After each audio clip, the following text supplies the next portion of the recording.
कभी ये सोचा है कि कुछ ट्रेडर्स बाजार से लगातार पैसा कैसे कमा लेते हैं, जबकि ज्यादातर लोग बस संघर्ष ही करते रह जाते हैं? देखिए, इसका राज किसी सीक्रेट स्ट्रैटेजी में नहीं, बल्कि हमारे अपने दिमाग में छुपा है। आज हम इसी मनोविज्ञान को समझने वाले हैं, परत दर परत। तो चलिए शुरुआत उस सवाल से करते हैं जो लगभग हर किसी को बाजार की दुनिया में खींच कर लाता है। एक नया ट्रेडर जब वो शुरुआत करता है तो उसका सबसे बड़ा नंबर एक लक्ष्य आखिर होता क्या है? जवाब हम सब जानते हैं, लगभग हमेशा एक ही होता है। बहुत सीधा सा है, जल्दी से जल्दी ढेर सारा पैसा कमाना। पर एक मिनट सोचिए, क्या हो अगर यही लक्ष्य, यही जल्दी पैसा कमाने की चाहत ही असल में असफलता की सबसे बड़ी वजह बन रही हो? ये सुनने में थोड़ा अजीब लगता है ना? लेकिन चलिए इसी आइडिया को थोड़ा और समझते हैं कि कैसे पैसे के पीछे भागना ही अक्सर पैसा डुबाने का कारण बन जाता है। तो इसकी शुरुआत होती है बाजार के एक बहुत ही लुभावने, एक आकर्षक जाल से, जिसमें ज्यादातर नए ट्रेडर्स फंस जाते हैं। और यही उनकी पहली और सबसे बड़ी रुकावट बनती है। ये सब ना एक शॉर्टकट की तलाश से शुरू होता है। कहीं से कोई टिप मिल जाए, कोई भविष्यवाणी कर दे, कोई ऐसा सीक्रेट इंडिकेटर हाथ लग जाए जो सब बता दे, और बस रातों रात मुनाफा ही मुनाफा हो। लेकिन सच तो ये है कि ये रास्ता अक्सर सिर्फ निराशा की ओर ही ले जाता है। और यही बात हमें असफलता के असली कारण तक ले आती है। इसका लेना देना स्ट्रैटेजी से कम और हमारे दिमाग, हमारे मनोविज्ञान से कहीं ज्यादा है। पहली और सबसे आम मनोवैज्ञानिक गलती है ओवर ट्रेडिंग। मतलब सिर्फ इसलिए ट्रेड ले लेना क्योंकि बोरियत हो रही है या बाजार में कुछ तो करना है, बिना किसी ठोस वजह के बस ट्रेड करते रहना। फिर आती है भविष्यवाणी की एक लत। जब मकसद पैसा कमाना नहीं रह जाता बल्कि ये साबित करना बन जाता है कि देखो मैं सही था। बाजार को एक एटीएम की तरह इस्तेमाल करने के बजाय उसे एक अखाड़ा बना लिया जाता है जहां अपनी ईगो को जिताना होता है। और अब शायद सबसे बड़ी गलती, नुकसान से बचना, एक छोटे से लॉस को स्वीकार ना करना। जानते कैसा है? ये ठीक वैसा ही है जैसे किसी ने बर्फ का एक छोटा सा गोला पहाड़ से नीचे लुढ़का दिया हो। शुरू में वो कुछ नहीं लगता, लेकिन वो लुढ़कते लुढ़कते एक भयानक बर्फीला तूफान बन जाता है जो सब कुछ तबाह कर देता है। और हैरानी की बात देखिए, नुकसान के डर से ज्यादा कभी-कभी मुनाफे का डर हावी हो जाता है। एक अच्छा मुनाफे वाला ट्रेड चल रहा है, लेकिन इस डर से कि कहीं ये हाथ से निकल ना जाए, ट्रेडर्स अपने विनर्स को, अपने जीतने वाले ट्रेड्स को बहुत जल्दी काट देते हैं। ये सब होता क्यों है? ये हमारे दिमाग के ही खेल हैं। इन्हें कॉग्निटिव बायस कहते हैं। ये दिमागी शॉर्टकट हैं जो हमें बाजार को असलियत से अलग दिखाते हैं। जैसे हम सिर्फ वही जानकारी देखते हैं जो हमारी सोच से मेल खाती हो, और बाकी सब नजरअंदाज कर देते हैं। तो सवाल ये है कि इन दिमागी जालों से बचा कैसे जाए? जवाब एक बहुत बड़े माइंडसेट शिफ्ट में है। वो शिफ्ट है भविष्यवाणी करने की कोशिश छोड़कर बाजार में सही तरीके से हिस्सा लेने पर ध्यान देना। एक बहुत मशहूर ट्रेडर हैं डैरिल गप्पी। उन्होंने इसे क्या खूबसूरती से समझाया है। वो कहते हैं, आप हर जगह मछली नहीं पकड़ते, आप सही परिस्थितियों का इंतजार करते हैं। धैर्य ही परिणाम तय करता है। मछली पकड़ने की ये मिसाल हमें 3 बड़े जरूरी सबक सिखाती है। पहला, सही बाजार चुनो। दूसरा, सही मौके का इंतजार करो। और तीसरा, धैर्य को एक कमजोरी नहीं बल्कि एक ताकतवर स्किल की तरह इस्तेमाल करो। और यही मानसिकता हमें ट्रेडिंग के सबसे जरूरी कॉन्सेप्ट की तरफ ले जाती है, और वो है एक प्रोफेशनल एज का निर्माण करना। देखिए, लक्ष्य कोई जादुई फॉर्मूला खोजना नहीं है। लक्ष्य है एक एज बनाना। अब एज क्या है? एज का मतलब है एक ऐसा तरीका जिसमें लंबे समय में थोड़ा सा फायदा हो और जिसे बार बार लगातार दोहराया जा सके। ये समझना बहुत बहुत जरूरी है कि एज का मतलब अनुशासित व्यवहार है, बाजार से ज्यादा स्मार्ट होना नहीं। एज नियमों से बनता है, रिस्क मैनेजमेंट से बनता है, दोहराव से बनता है, भविष्यवाणी या दिमागी तुक्के से नहीं। और बस यही हमें सबसे बड़े मानसिक बदलाव की ओर ले आता है। सवाल ये नहीं होना चाहिए कि इस ट्रेड में पैसा बना या नहीं। असली सवाल ये होना चाहिए कि क्या मैंने अपने प्लान का 100% पालन किया। आखिरकार ये पूरी यात्रा एक शौकिया, एक जुआरी की पहचान से निकलकर एक प्रोफेशनल ट्रेडर बनने की है। एक शौकिया ट्रेडर बाजार में रोमांच खोजता है, उसे एड्रेनालीन रश चाहिए होता है। वहीं दूसरी तरफ एक प्रोफेशनल ट्रेडर उबाऊ लगने वाली लेकिन लगातार मिलने वाली कामयाबी चाहता है, कंसिस्टेंसी। इसका सीधा सा मतलब है कि एक प्रोफेशनल बहुत कम एक्शन लेता है। वो एक शिकारी की तरह धैर्य से सही मौके का इंतजार करता है, न कि हर छोटी-मोटी हलचल पर कूद पड़ता है। प्रोफेशनल भविष्य नहीं बताते, वो बस अपने नियमों के आधार पर बाजार के एक्शन पर रिएक्ट करते हैं, मतलब प्रतिक्रिया देते हैं। जो बाजार दिखाएगा वो उस पर एक्शन लेंगे। और आखिरी सबसे बड़ा फर्क है फोकस का। प्रोफेशनल अपनी प्रोसेस को, अपने सिस्टम को बेहतर बनाने पर ध्यान देते हैं। क्यों? क्योंकि वो जानते हैं कि पैसा एक अच्छी प्रोसेस का बस एक बाय प्रोडक्ट है, वो खुद लक्ष्य नहीं है। तो यहाँ पर सोचने वाली बात यह है कि जो आदतें आज बन रही हैं वो एक जुआरी की है या एक प्रोफेशनल की, क्योंकि यही आज की छोटी छोटी आदतें कल का भविष्य तय करेंगी। ट्रेडिंग की दुनिया में ना अक्सर लोग अपनी गट फीलिंग, अपनी अंदर की आवाज़ पर बहुत भरोसा करते हैं। लेकिन क्या हो अगर बाजार के ट्रेंड को समझने का एक ज़्यादा व्यवस्थित, एक तरह से कहे तो एक आर्किटेक्चरल तरीका हो?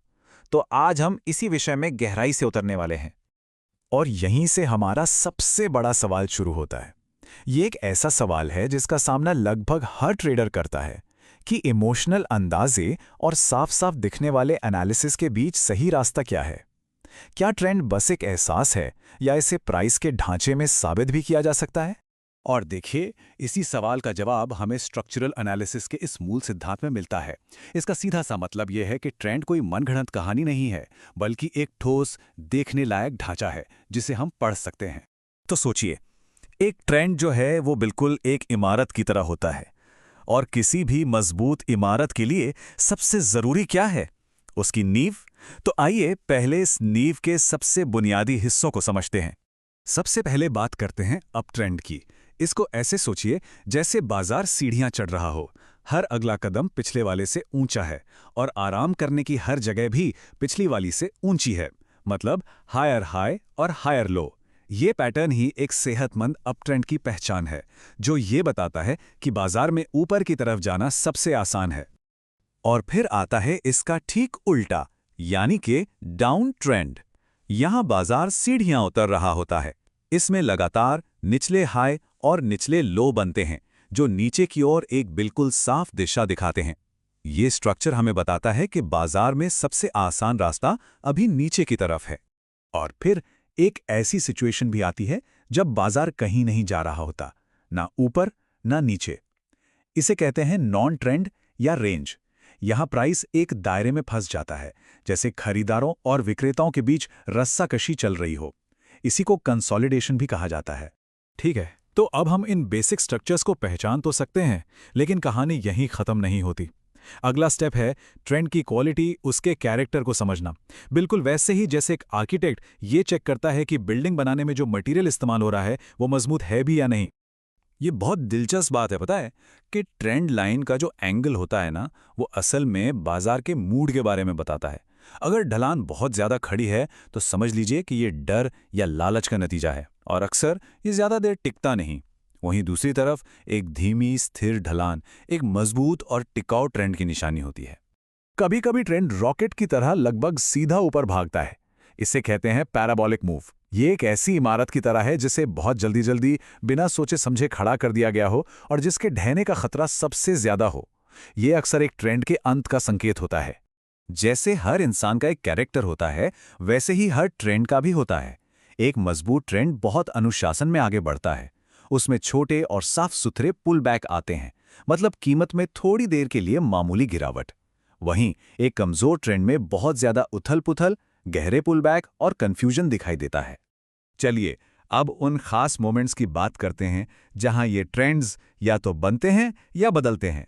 इन्हें हम बाजार के ब्लूप्रिंट पर नए कंस्ट्रक्शन के मोमेंट्स की तरह देख सकते हैं। वोलैटिलिटी यानी बाजार में उतार चढ़ाव, ये हमें बाजार की एनर्जी के बारे में बहुत कुछ बताता है। जब वोलैटिलिटी कम हो जाती है और बाजार शांत हो जाता है, तो इसका मतलब है कि एक बड़े मूव के लिए एनर्जी इकट्ठा हो रही है, जैसे किसी स्प्रिंग को दबाया जा रहा हो। और जैसे ही यह अचानक बढ़ती है, समझ लीजिए कि मूव शुरू हो गया है। तो ये ब्रेकआउट आखिर है क्या? सीधी भाषा में कहें तो ये एक दीवार तोड़ने जैसा है। ये एक बहुत ही जरूरी पॉइंट होता है जहां कीमत एक पुरानी रुकावट को तोड़कर एक नई दिशा में निकल जाती है। ये एक स्ट्रक्चरल बदलाव का साफ संकेत है। लेकिन रुकिए, हर ब्रेकआउट पर भरोसा नहीं किया जा सकता। एक अच्छे, मजबूत ब्रेकआउट की कुछ निशानियां होती हैं। वो अक्सर एक शांत, कम वोलैटिलिटी वाले दौर के बाद आता है। उसके साथ बढ़ता हुआ वॉल्यूम होता है, मतलब ज़्यादा लोग उसमें हिस्सा ले रहे होते हैं। और सबसे ज़रूरी बात, वो बड़े ट्रेंड की दिशा में ही होता है। देखिए, जितना जरूरी एक मजबूत इमारत बनाना है, उतना ही जरूरी ये भी जानना है कि वो कब कमजोर पड़ रही है। ठीक वैसे ही एक मजबूत ट्रेंड को पहचानने के साथ साथ ये पहचानना भी जरूरी है कि कब उसका ढांचा फेल हो रहा है। तो वो कौन से वार्निंग साइन हैं जिन पे हमें नजर रखनी चाहिए?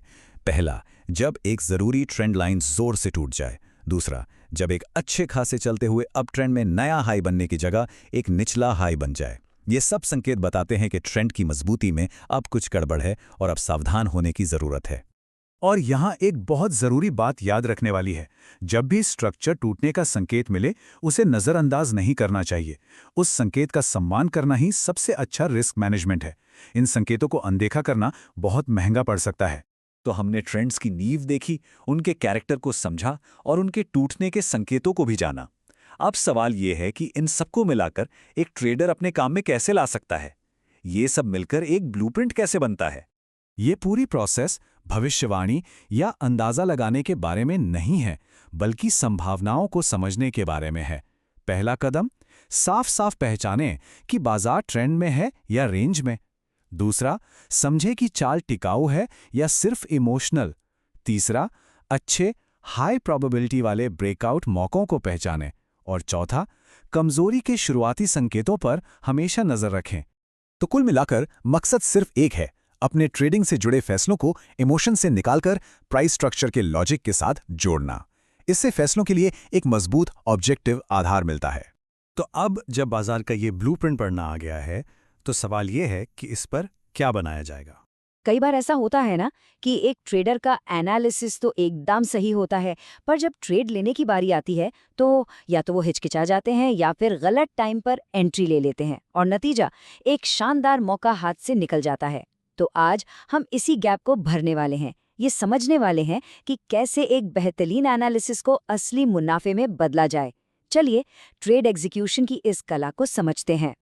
तो इस सफर में हम एक ट्रेड की पूरी लाइफ साइकिल को देखेंगे। शुरुआत करेंगे उस परफेक्ट एंट्री की सोच को बदलने से, फिर असली ब्रेकआउट को पहचानना सीखेंगे। इसके बाद ट्रेड को सही से लेना, उसे मैनेज करना और सबसे जरूरी सही समय पर प्रॉफिट के साथ बाहर निकलने की कला को समझेंगे। और आखिर में हम उस अनुशासन पर बात करेंगे जो एक कामयाब ट्रेडर की असली पहचान है। तो चलिए शुरू करते हैं उस सबसे बड़ी गलती से जो ज्यादातर ट्रेडर्स करते हैं। वो हमेशा एक परफेक्ट एंट्री की तलाश में रहते हैं। लेकिन सच में क्या कोई परफेक्ट एंट्री होती है, या ये बस एक ख्याल है जो हमें बड़े मौकों से दूर रखता है? चलिए इस सोच को थोड़ा बदलते हैं। मशहूर ट्रेडर डैरिल गपी की एक बहुत ही काम की बात है। वो कहते हैं कि एक मजबूत ट्रेंड में थोड़ी देर से एंट्री करना एक कमजोर ट्रेंड में जल्दी कूदने से कहीं बेहतर है। इसका सीधा सा मतलब है, ट्रेंड की क्वालिटी पर फोकस करें, एंट्री के एकदम सही पल पर नहीं। आखिर बहते नदी के साथ तैरना हमेशा आसान होता है ना? तो अगर परफेक्ट एंट्री इतनी जरूरी नहीं है तो फिर जरूरी क्या है? जरूरी है कन्फर्मेशन। मतलब जब बाजार कोई सिग्नल दे तो उस पर आंख बंद करके कूदने से पहले उसे परखना। देखिए, हर ब्रेकआउट कोई बड़ा मौका नहीं होता, कुछ सिर्फ एक धोखा होते हैं। तो चलिए सीखते हैं कि असली और नकली ब्रेकआउट में फर्क कैसे किया जाए। तो एक असली ब्रेकआउट की पहचान क्या है? इसके कुछ ठोस पैमाने हैं। पहला, क्या कीमत अपने रेजिस्टेंस लेवल के ऊपर क्लोज हुई है या बस एक स्पाइक मारकर वापस आ गई?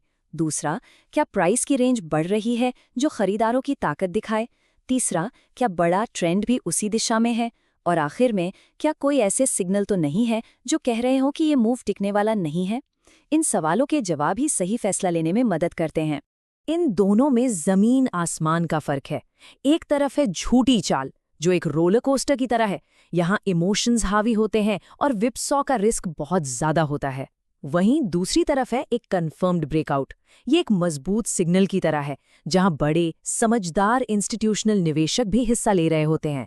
इससे फेल होने की संभावना कम हो जाती है। ठीक है, तो हमने असली ब्रेकआउट पहचानना सीख लिया।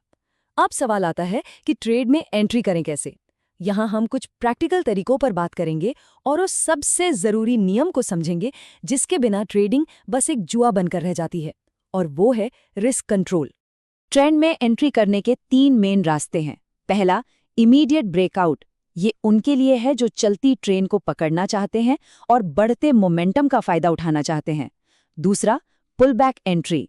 ये उन सावधान ट्रेडर्स के लिए है जो कीमत के थोड़ा नीचे आने का इंतजार करते हैं ताकि रिस्क कम हो। और तीसरा, स्टैगर्ड एंट्री। इसमें धीरे धीरे पोजीशन बनाई जाती है जिससे इमोशनल प्रेशर कम रहता है। तो कौन सा तरीका आपके स्टाइल को सूट करता है? एक बात को हमेशा गांठ बांध लेना चाहिए, बिना स्टॉप लॉस और पोजीशन साइज तय किए ट्रेड लेना ट्रेडिंग नहीं, जुआ है। ट्रेड में घुसने से पहले ही ये पता होना चाहिए कि कितना रिस्क ले रहे हैं और कहां पर अपनी गलती मानकर बाहर निकलना है। अगर ये तय नहीं है तो आप सिर्फ पासे फेंक रहे हैं। ज्यादातर लोग ट्रेड लेने से पहले क्या पूछते हैं? मैं कितना कमा सकता हूं। लेकिन एक प्रोफेशनल ट्रेडर सबसे पहले पूछता है, मेरा आइडिया कहां पर गलत साबित होगा।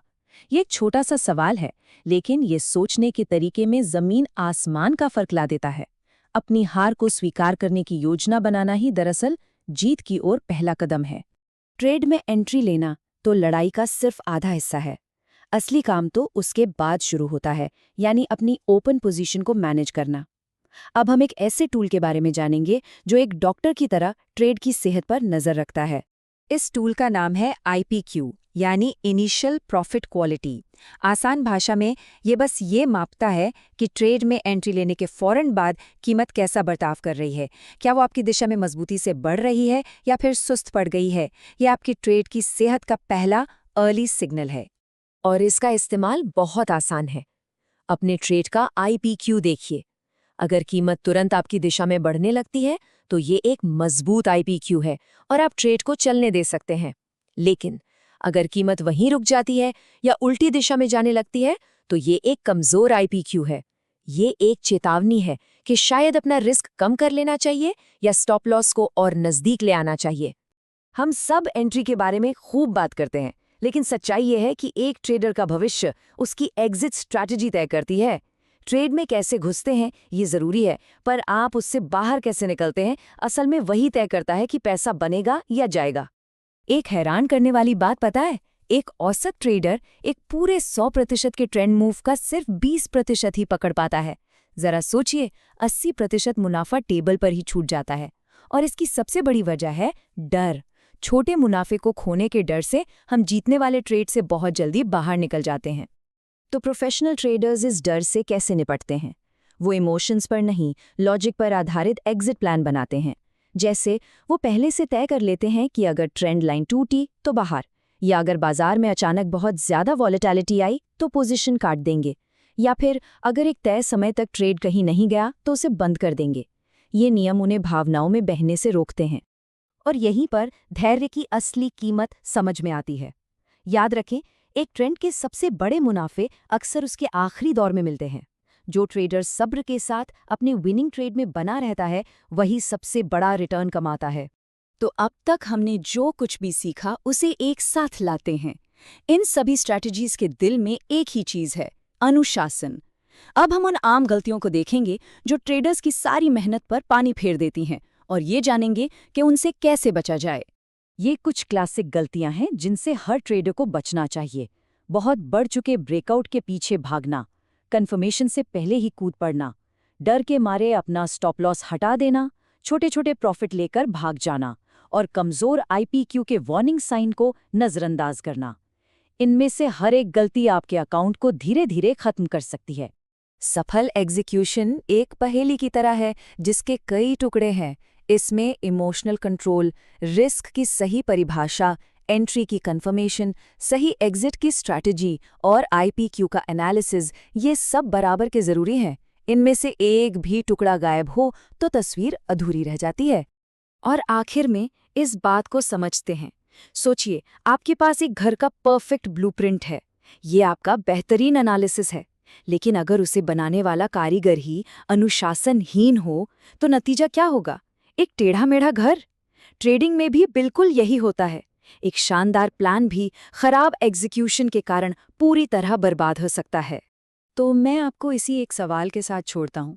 एक ट्रेडर की स्ट्रैटेजी को क्या परिभाषित करता है? उसका एनालिसिस या उसका अनुशासन? क्या कोई सिर्फ एक अच्छा एनालिस्ट है या एक ऐसा अनुशासित ट्रेडर है जो अपने एनालिसिस को लगातार मुनाफे में बदल सकता है? इसका जवाब ही आपकी सफलता की कहानी लिखेगा। नमस्कार। प्रोफेशनल ट्रेडर्स और शौकिया ट्रेडर्स में आखिर क्या फर्क होता है? इसका जवाब छिपा है गणित और मनोविज्ञान की उस नींव में जिसे हम कहते हैं जोखिम प्रबंधन या रिस्क मैनेजमेंट। ये सिर्फ कोई स्ट्रैटेजी नहीं है, बल्कि ट्रेडिंग के इस खेल में टिके रहने का, सरवाइव करने का यही एकमात्र तरीका है। तो चलिए आज इसी में जरा गहराई से उतरते हैं। ये वो एक सवाल है जिसका जवाब हम सबको चाहिए। ये एक पहेली की तरह है ना, कि क्यों अच्छी से अच्छी स्ट्रैटेजीज भी अक्सर फेल हो जाती हैं और लोग अपना सारा पैसा गंवा देते हैं। इसका जवाब शायद आपको थोड़ा हैरान कर दे। और जवाब वो यहीं छुपा है। असल खेल जीतने वाले ट्रेड्स खोजने का है ही नहीं, बल्कि हारने वाले ट्रेड्स को मैनेज करने का है। देखिए, जो नए या शौकिया लोग होते हैं वो हमेशा उस एक परफेक्ट एंट्री की तलाश में रहते हैं, जबकि एक प्रोफेशनल का सारा ध्यान हमेशा अपने एग्जिट को कंट्रोल करने पर होता है। ये सब शुरू होता है एक बहुत ही बुनियादी लेकिन ज़रूरी मानसिक बदलाव से, यानी मुनाफे का शिकार करने की सोच को छोड़कर अपनी पूंजी, अपने कैपिटल को बचाने पर ध्यान लगाना। ट्रेडिंग में लंबे समय तक टिके रहने के लिए ये सबसे बड़ा और ज़रूरी बदलाव है। तो यहाँ एक बहुत ज़रूरी बात समझनी है। कैपिटल को बचाने का मतलब ये बिल्कुल नहीं है कि कभी नुकसान ही नहीं होगा। अरे, नुकसान तो इस बिजनेस का हिस्सा है। असली मकसद तो ये है कि कोई भी एक नुकसान इतना बड़ा ना हो कि वो आपको खेल से ही बाहर कर दे। इन छोटे छोटे कंट्रोल किए हुए नुकसानों को बड़े मुनाफे पकड़ने की एक छोटी सी कीमत समझना चाहिए। और यही दो सवाल हैं जो पूरी मानसिकता को तय कर देते हैं। एक शौकिया ट्रेडर सबसे पहले पूछता है, मैं इसमें कितना कमा सकता हूं, जबकि एक प्रोफेशनल हमेशा पहले ये पूछता है, मैं इसमें ज्यादा से ज्यादा कितना खो सकता हूं। सोच का बस यही फर्क है जो सब कुछ बदल देता है। ये जो बात है ना, ये इसे बिल्कुल साफ कर देती है। अपनी ट्रेडिंग कैपिटल को जुए के दांव की तरह मत देखिए। इसे समझिए कि ये आपके बिजनेस का सामान है, आपकी इन्वेंट्री है। अगर किसी दुकान से इन्वेंट्री खत्म हो जाए तो बिजनेस बंद हो जाता है। सिंपल। ठीक है, तो हमने मानसिकता की बात तो कर ली। अब बात करते हैं उन असल टूल्स की जिनका इस्तेमाल करके इसे लागू किया जाता है। ये सारी कहानी सिर्फ 3 नंबरों पर आकर टिक जाती है। किसी भी ट्रेड में घुसने से पहले ये 3 चीजें बिल्कुल पत्थर की लकीर हैं। आपका एंट्री प्राइस, आपका स्टॉप लॉस लेवल यानी वो पॉइंट जहां आप मान लेंगे कि ट्रेड गलत हो गया, और आपकी पोजीशन का साइज। अगर इनमें से एक भी चीज तय नहीं है तो वो ट्रेड अधूरा है, वो सिर्फ एक तुक्का है। अब ये जो मॉडल है, ये सबसे पावरफुल रिस्क मैनेजमेंट मॉडलों में से एक है। हर एक ट्रेड पर अपनी कुल पूंजी का सिर्फ 1% जोखिम में डालने का मतलब है कि कोई भी एक गलत ट्रेड आपको तबाह नहीं कर सकता। ये अलग अलग ट्रेड्स के बीच रिस्क को बराबर कर देता है। चलिए इसे एक बहुत सीधे साधे उदाहरण से समझते हैं। मान लीजिए किसी के खाते में 10 लाख रुपए हैं, तो 1% नियम का मतलब हुआ कि किसी भी एक ट्रेड पर 10,000 रुपए से ज्यादा का रिस्क नहीं लिया जाएगा। बस इतना आसान है, लेकिन ये चीज नुकसान को कंट्रोल में रखती है और इमोशनल फैसलों से बचाती है। और हाँ, स्टॉप लॉस के बारे में एक बहुत बड़ी गलतफहमी दूर करनी जरूरी है। ये सिर्फ डर के मारे लगाया गया कोई भी नंबर नहीं होता। ये वो लॉजिकल पॉइंट है जहां आपका ट्रेड लेने का जो मूल कारण था, जो थीसिस थी, वो गलत साबित हो जाती है। ये कोई इमोशनल फैसला नहीं है, ये एक स्ट्रक्चरल फैसला है। अब आते हैं उस पहलू पर जिसके बारे में बात करना किसी को पसंद नहीं, यानी कि जब ट्रेड्स लगातार गलत जाते हैं, एक लूजिंग स्ट्रीक आती है। कोई भी स्ट्रैटेजी हर वक्त काम नहीं करती। तो सवाल ये है कि क्या हम गणितीय और मनोवैज्ञानिक रूप से ऐसी हार की लकीरों से बचने के लिए तैयार हैं? स्क्रीन पर इस नंबर को देखिए, 50%। ये देखने में तो एक आम सा नंबर लगता है, लेकिन शायद किसी भी ट्रेडर के लिए ये सबसे डरावना नंबर है। और अगली स्लाइड में हम जानेंगे कि ऐसा क्यों है। और वजह ये रही, अगर कोई अपना आधा अकाउंट गंवा देता है तो वापस सिर्फ ब्रेक इवन पर आने के लिए उसे अपने बचे हुए पैसे को डबल करना पड़ता है, यानी 100% का गेन कमाना पड़ता है। ये गणित की एक बहुत ही कड़वी सच्चाई है और इसीलिए बड़े नुकसान से बचना इतना ज्यादा जरूरी है। अक्सर पता है क्या होता है, सबसे बड़ा खतरा मार्केट नहीं बल्कि हम खुद होते हैं। ये जो गलतियां स्क्रीन पर दिख रही हैं, जैसे एक दो जीत के बाद अचानक पोजीशन साइज बढ़ा देना, या एक हार के बाद बदला लेने के लिए डबल पैसा लगा देना, या फिर जब ट्रेड खराब जाने लगे तो स्टॉप लॉस ही हटा देना, ये वो आदतें हैं जो किसी भी अच्छी स्ट्रैटेजी को बर्बाद कर देती हैं। तो हमने अब तक डिफेंस की बात की, अब थोड़ा अटैक पर चलते हैं, क्योंकि मजे की बात तो ये है कि यही अनुशासित डिफेंसिव अप्रोच ही लंबे समय में ग्रोथ का रास्ता खोलती है। जब किसी को पता होता है कि उसका रिस्क कंट्रोल में है, तो सब कुछ बदल जाता है। दिमाग शांत रहता है, तनाव कम होता है, और हम डर के बजाय लॉजिक के आधार पर फैसले ले सकते हैं। यही वो चीज़ है जो किसी को बड़े और विनिंग ट्रेंड्स में टिके रहने की मनोवैज्ञानिक ताकत देती है। और यही आखिरी सबक है। मुनाफे के बारे में सोचने से भी पहले खेल में बने रहने के बारे में सोचना होता है। छोटे, कंट्रोल किए हुए नुकसान आपको जिंदा रखते हैं, ताकि आपकी विनिंग स्ट्रैटेजी समय के साथ कंपाउंडिंग की उस जादुई ताकत से आपके लिए दौलत बना सके। तो आखिर में बस यही एक सवाल बचता है, क्या बाजार में सिर्फ एक खेल खेला जा रहा है या फिर एक बिजनेस बनाया जा रहा है? क्योंकि आपकी सोच और आपका नजरिया ही सब कुछ तय करेगा।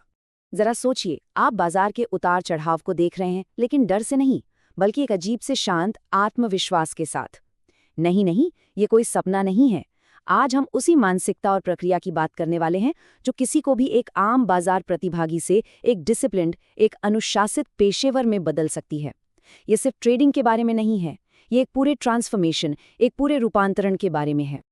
देखिए, पूरी कहानी ना असल में इसी एक स्लाइड में छिपी हुई है। मान लीजिए कोई स्टॉक 10% गिर जाता है। एक शौकिया ट्रेडर क्या करेगा? घबराकर बेच देगा, मतलब डर के मारे एक प्रतिक्रिया देगा। लेकिन एक प्रोफेशनल, वो अपनी योजना देखेगा। क्या स्टॉक ने पहले से तय स्टॉप लॉस को छू लिया है? अगर हाँ, तो वो बिना किसी भावना के, बिना किसी इमोशन के अपना काम करेगा। वो जवाब देता है, प्रतिक्रिया नहीं करता। और यही सबसे बड़ा अंतर है। तो सवाल ये है कि ये बदलाव शुरू कैसे होता है? ये शुरू होता है अराजकता से बाहर निकलने से। ज्यादातर नए ट्रेडर्स ना वो एक तरह की अराजकता में ही काम करते हैं। हॉट टिप्स के पीछे भागना, खबरों पर तुरंत रिएक्ट करना, उनकी कोई असली रणनीति होती ही नहीं है। तो सबसे पहला और सबसे जरूरी कदम है उस अराजकता से बाहर निकलकर एक सिस्टम बनाना। एक मजबूत सिस्टम इन 4 स्तंभों पर खड़ा होता है। देखिए, नियम अगर साफ हों तो कोई कंफ्यूजन नहीं रहता। आपको हर सिचुएशन में पता होता है कि क्या करना है। दोहराने की क्षमता, मतलब रिपीटेबिलिटी, इससे स्थिरता आती है। स्टैटिस्टिकल अवेयरनेस आपको ये बताती है कि क्या आपके पास सच में कोई बढ़त है या फिर आप सिर्फ किस्मत के भरोसे चल रहे हैं। और भाई, बिना नापे तो आप बस अंधेरे में तीर चला रहे हैं, है ना? अच्छा, तो इस स्ट्रक्चर्ड अप्रोच की नींव कहाँ से आई? ये एक बड़ी ही दिलचस्प जगह से आती है, एक प्रोफेशनल बॉलरूम डांसर से जिनका नाम था निकोलस डावस। वो 1950 के दशक में अपने अनोखे तरीके से एक ट्रेडिंग लेजेंड बन गए थे। इसे ऐसे सोचिए जैसे कोई स्प्रिंटर अपनी अगली दौड़ से पहले थोड़ा आराम कर रहा है। स्टॉक ऊपर जाता है, फिर एक सीमित दायरे में रुककर मानो सांस लेता है। बस यही है वो बॉक्स। ये जो आराम का दौर है, इसके बाद जब कीमत बॉक्स के ऊपर निकलती है तो ये अगली दौड़ की शुरुआत का इशारा होता है। इस प्रक्रिया की सबसे खूबसूरत बात जानते हैं क्या है? ये फैसले लेने से अंदाजे और भावनाओं को पूरी तरह से हटा देती है। आप यह अंदाजा नहीं लगा रहे हैं कि कब खरीदना है या कब बेचना है। सिस्टम आपको खुद बता रहा है। आपका काम सिर्फ नियमों को मानना है, सोचना नहीं। लेकिन एक मिनट, क्या डार्वस की 1950 वाली विधि आज के इन हाई स्पीड एल्गोरिथम वाली बाजारों में भी काम करती है? बिल्कुल करती है। और यहीं पर डेरिल गपी जैसे ट्रेडर्स का आधुनिकीकरण काम आता है, जो इस क्लासिक आइडिया को आज के लिए और भी ज्यादा ताकतवर बना देता है। ये एक बहुत ही जरूरी फिल्टर है। क्लासिक तरीके में क्या था? कोई भी ब्रेकआउट एक सिग्नल था। लेकिन मॉडर्न अप्रोच कहता है, रुको, सिर्फ उन्हीं ब्रेकआउट्स को पकड़ो जो पहले से चल रहे एक मजबूत ट्रेंड की दिशा में हो। इससे झूठे सिग्नलों की संभावना नाटकीय रूप से कम हो जाती है। इसे ऐसे समझिए जैसे आप सोने की छानबीन कर रहे हैं। क्लासिक तरीका आपको बहुत सारी मिट्टी और कुछ सोने के टुकड़े देता है, जबकि मॉडर्न तरीका एक बेहतर फिल्टर का इस्तेमाल करता है ताकि आपके पास ज्यादातर सोने के टुकड़े ही बचें। मतलब आप ट्रेड कम करते हैं लेकिन आपके ट्रेड्स की क्वालिटी कहीं बेहतर होती है। तो अगर डाविस बॉक्स गाड़ी का चेसी है तो स्टैटिस्टिकल एज यानी सांख्यिकीय बढ़त उसका इंजन है। असल में यही वो चीज़ है जो इस गाड़ी को लंबे समय तक आगे बढ़ाती है और आपको अपनी मंजिल तक पहुंचाती है। दूसरे शब्दों में कहें तो एक ट्रेड में तो किस्मत भी साथ दे सकती है, कोई भी एक ट्रेड में जीत सकता है, लेकिन 100 ट्रेडों के बाद किस्मत का असर खत्म हो जाता है और जो बचता है वो है आपके सिस्टम का हुनर या उसकी कमी। ये बिल्कुल एक कसीनो चलाने जैसा है। देखिए, कसीनो को ये जानने की ज़रूरत नहीं होती कि रूले का अगला स्पिन क्या होगा। उन्हें बस इतना पता है कि लंबे समय में जीत हमेशा उनकी ही होगी, क्योंकि उनके पास एक स्टैटिस्टिकल एज है। एक ट्रेडर के तौर पर आपका लक्ष्य अपना खुद का पर्सनल कैसीनो बनाना है और ये मैट्रिक्स आपको बताते हैं कि आपकी बढ़त क्या है। ये फॉर्मूला शायद देखने में थोड़ा मुश्किल लगे, पर असल में ये एक बहुत सीधा सा सवाल पूछ रहा है। जब आप देखते हैं कि आप कितनी बार जीतते हैं और जीतने पर कितना कमाते हैं, तो क्या वो आपके हारने की संख्या और रकम से ज्यादा है? अगर जवाब हाँ है, तो आपके पास एक बढ़त है, आपके पास एक बिजनेस है। और यहीं छुपा है प्रोफेशनल ट्रेडिंग का असली राज। आपको हर समय सही होने की जरूरत नहीं है। जी हाँ, जैसा कि ये चार्ट दिखाता है, आप आधे से ज्यादा बार गलत हो सकते हैं, बशर्त ये है कि आपकी जीत आपके नुकसान से काफी ज्यादा बड़ी हो। ये एक ऐसी बात है जिसे ज्यादातर शौकिया लोग कभी समझ ही नहीं पाते। तो हमने मानसिकता को कवर कर लिया, हमने तरीकों को कवर कर लिया और हमने गणित को भी समझ लिया। अब जब आप इन सभी को एक साथ मिलाते हैं तो ये कैसा दिखता है? ये एक प्रोफेशनल की पहचान बनाता है। ये सिर्फ थ्योरी नहीं है, ये पूरी पहचान का बदलाव है। आप चार्ट पर सिग्नल का पीछा करने वाले जुआरी से एक ऐसे बिजनेस के मालिक बन जाते हैं जो एक सिद्ध पॉजिटिव एक्सपेक्टेंसी वाले सिस्टम को चलाता है। आप नतीजों के बारे में चिंता करना बंद कर देते हैं और प्रक्रिया पर भरोसा करना शुरू कर देते हैं। और यही एक विडंबना है। एक बार जब आप इस लेवल पर पहुंच जाते हैं तो आपका सबसे बड़ा दुश्मन बाजार नहीं होता, आप खुद होते हैं। अपने सिस्टम में एक और इंडिकेटर, एक और नियम, एक और फिल्टर जोड़ने की आदत, जब तक कि आप अनजाने में उसी बढ़त को खत्म नहीं कर देते जिससे बनाने के लिए आपने इतनी मेहनत की थी। तो हम इस चर्चा को इसी सवाल के साथ खत्म करते हैं, क्या आप यहाँ मनोरंजन के लिए हैं या मुनाफे के लिए? क्योंकि देखिए, शौकिया कोई भी हो सकता है, लेकिन एक प्रोफेशनल बनने के लिए एक सचेत फैसला, एक संरचित प्रक्रिया और आंकड़ों में अटूट विश्वास की जरूरत होती है। और ये चुनाव सिर्फ आपका नहीं है, ये वो चुनाव है जो आपके ट्रेडिंग के भविष्य को तय करेगा।